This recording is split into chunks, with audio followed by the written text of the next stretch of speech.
കീറ്റക്സ് ഓഹരികളുടെ വില കഴിഞ്ഞ ദിവസങ്ങളിൽ ഏകദേശം 13% ഉയർന്ന 218 രൂപ 35 പൈസയിലെത്തി. ഏപ്രിൽ 9 വെറും 191 രൂപയുണ്ടായിരുന്ന ഓഹരിയാണ് 2 ദിവസങ്ങൾക്കുള്ളിൽ 218-ലെത്തിയത്. പിണറായി സർക്കാരിനും കേരളത്തിലെ വ്യവസായ മന്ത്രിക്കും കീറ്റക്സിന്റെ ഈ കുതിപ്പ് അസ്വസ്ഥത സമ്മാനിക്കും. കാരണം കേരളത്തിൽ നിന്നും പോയി തെലങ്കാനയിൽ കോടികൾ മുടക്കാൻ കീറ്റക്സ് ഉടമ സാബു നിർബന്ധിതനായത് പിണറായി സർക്കാരിൽ നിന്നുള്ള ചില സമ്മർദ്ദങ്ങൾ മൂലമായിരുന്നു. ഇപ്പോഴിതാ ട്രംപിന്റെ പുതിയ ഇറക്കുമതി തീരുവ ഉയർത്തലാണ് കീറ്റക്സിന് അനുഗ്രഹമായിരിക്കുന്നത്. ഇന്ത്യക്കെതിരെ 7% ഇറക്കുമതി ചുങ്കം വസ്ത്രങ്ങൾക്ക് ചുമത്തിയപ്പോൾ വിയറ്റ്നാമിന് 46%, ചൈനയ്ക്ക് 54%, ബംഗ്ലാദേശിന് 37%, കംബോഡിയയ്ക്ക് 49%വുമാണ് നികുതി ചുമത്തിയത്. ഇതോടെ കേരളത്തിൽ നിന്നുള്ള കീറ്റക്സ് വസ്ത്രങ്ങൾ അമേരിക്കയിലേക്ക് ഇറക്കുമതി ചെയ്യുന്നത് ചൈന, ബംഗ്ലാദേശ്, വിയറ്റ്നാം, കംബോഡിയ എന്നീ രാജ്യങ്ങളുടേതിനേക്കാൾ ചെലവ് കുറഞ്ഞതായി മാറി. ഇപ്പോൾ ഇന്ത്യയിൽ നിന്നും US-ലേക്കുള്ള വസ്ത്ര കയറ്റുമതി 1.7 ലക്ഷം കോടി മാത്രമാണ്. ബംഗ്ലാദേശിൽ നിന്നും US-ലേക്ക് 2024 ഗവൺമെന്റ് കയറ്റുമതി $734 കോടി,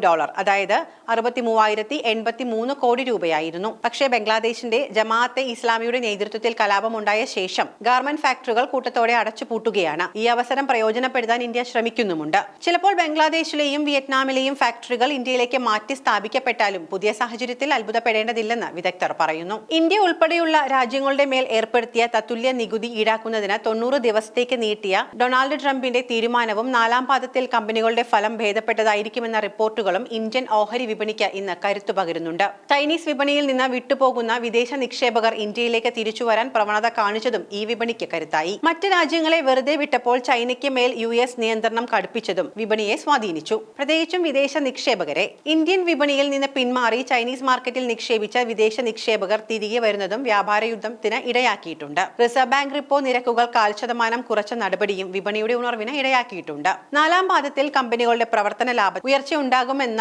നിഗമനങ്ങൾ ശക്തമാണ്. വ്യാവസായിക ഉൽപാദനം കൂടിയതും വിലക്കയറ്റം പിടിച്ചു നിർത്തപ്പെട്ടതും നിക്ഷേപകരുടെ നഷ്ടപ്പെട്ട വിശ്വാസം വീണ്ടെടുക്കുന്നതിലേക്ക് നയിച്ചു എന്ന് തന്നെ പറയാം.